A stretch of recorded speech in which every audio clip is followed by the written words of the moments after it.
Hey fellow bookworms, it's me. Today I'm gonna be praising Clockwork Prince by Cassandra Clare. Turn off the video right now if you haven't read it because there will be I almost said there will be spiders. Spoilers. Wow, okay.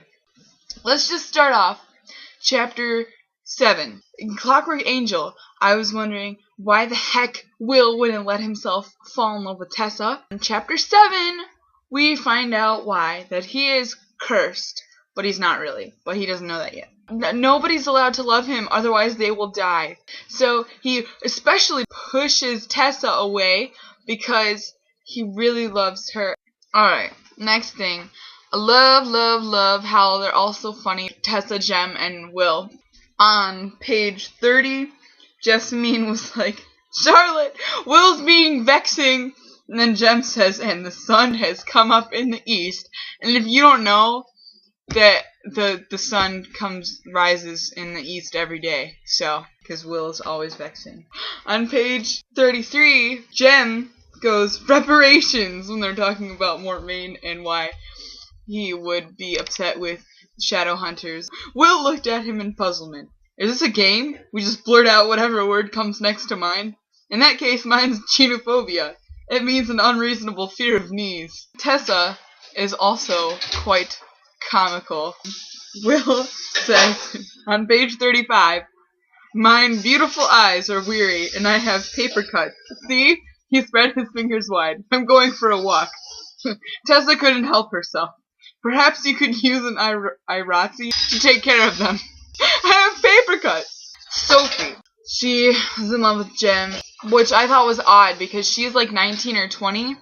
So Jem is like 2 years her junior, which is like really odd for that time period. Because usually women in that time period would tend to like people older than them, or at the very least someone their age. On page 45, Sophie describes Jem as ethereal, which is how I described him, probably not in a video, but when I was talking to my friends about the cover. Page 52, Jem was telling Sophie that training, it was good for like beautiful girls to know how to fend off unwanted attention, and then Sophie was like, don't make fun, it's unkind. But she knows him. She's in love with him. She should know that he's not mean and that he's never unkind. Then we meet Aloysius Starkweather. Hodge was a Starkweather, correct? Page 52. Okay. They say it runs in our blood, that sort of bitter humor.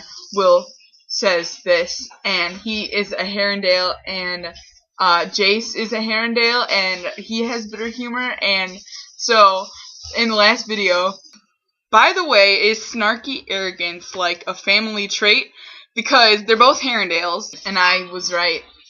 Jessamine, when she was going off into the night in her male clothing, I thought that she was going off to be trained privately because she didn't want anyone to know that she actually cared at all about the shadow hunters.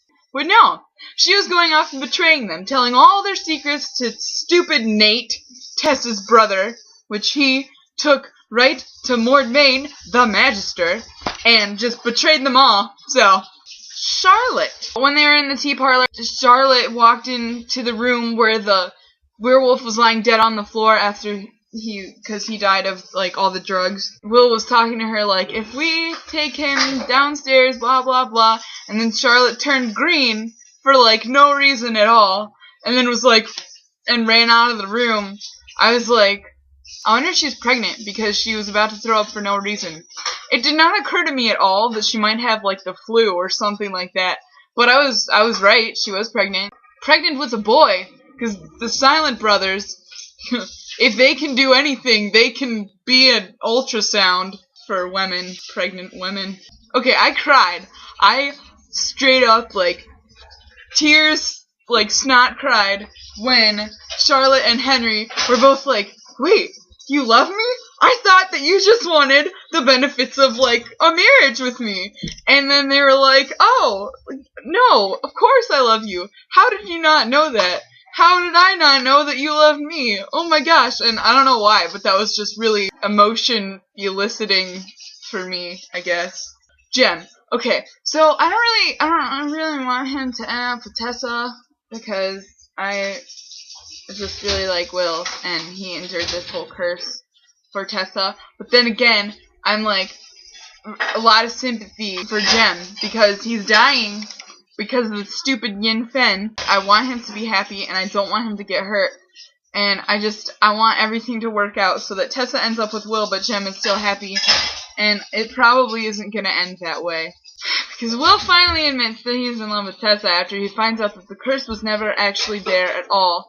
And Tessa was like, it's too late, Will. It was like 3 hours too late. She agreed to marry Jem.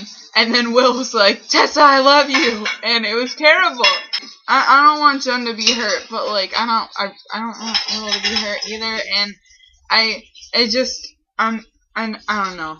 She has to be with Will. I'm pretty sure that she is going to end up with Will by the end of Clockwork Princess. I am hoping, I have my fingers crossed. But how are they going to break off the engagement? Because I do not want Jem to get hurt. I don't want him to die either, okay? I don't want him to get hurt physically or emotionally or mentally. I want him to be okay, and because I really like Jem, but I want Tess to be with Will. Jem, how did he not see Will's feelings? Because he's like selfless all the time. And then he even mentioned one time to Will, you think Tessa's pretty. So he knows that he at least a little bit attracted to Tessa. He's always thinking of everybody else. And then also he's like, I'm being so selfish by asking you to marry me because I'm going to die soon. We have no idea how long I have. Blah, blah, blah. He could just be like, Will, I know that you and Tessa love each other, but spare me until I die, or something like that. I don't know. I just really don't want Jem to be hurt, and I wish he was selfless in that moment, because really selfless people, it's okay to be selfish sometimes, but that was like the worst possible time to be selfish. Let's just talk about love triangles for a second, because I have a huge problem with books with love triangles in them, because I always get them wrong. I'm really hoping that I'm not wrong about Will. Usually I read the book from like a very objective, like I'm not a character in this book, I have to look at it from the outside kind of thing. Seeing inside Will's head, we know that he's in love with Tessa and that the whole thing was because of the curse and it's not his fault. But if I was Tessa, I just inserted myself into the story, I cannot tell what Will's feeling, okay? I have this idea that he put in my head that he will never love me. It's never going to be possible, whatever.